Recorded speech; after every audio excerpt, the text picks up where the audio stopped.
Valve is working on 2 major games right now on top of Counter-Strike 2, the Team Fortress 2 update, some Dota 2 updates, but a lot of that is farmed out. Team Fortress 2 update, it looks like, is actually getting some attention officially from Valve. It's really strange.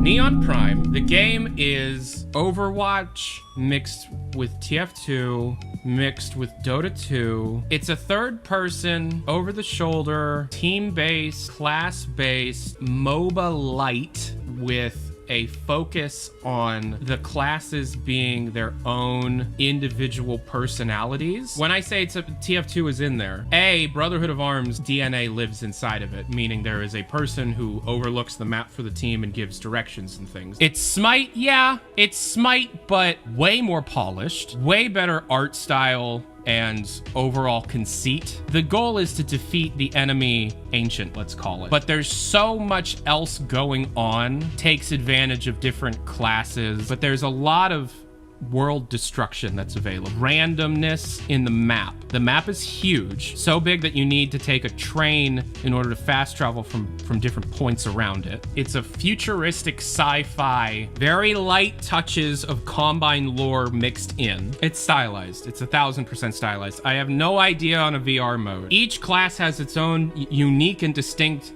personality, very much in the vein of Left 4 Dead and Team Fortress 2. Way more complex in terms of the systems that the player doesn't have control over that take place to make each game feel unique. It's way more like TF2 than it is Counter-Strike. It looks fun. I'm not saying Counter-Strike isn't fun, but Counter-Strike looks like a bunch of dudes fighting a war, not fun on its surface. Whereas Team Fortress 2 looks like a cartoon, gained sentience, and started murdering people. That's fun. How the classes interact with those neutrals, the kinds of resources that those neutrals provide, and what you utilize those resources for is very unique.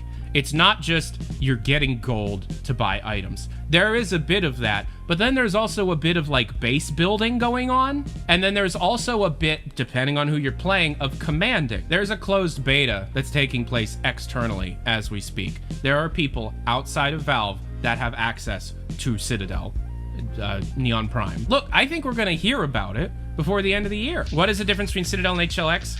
Citadel is the code name of what became Neon Prime. We're talking about Neon Prime right now.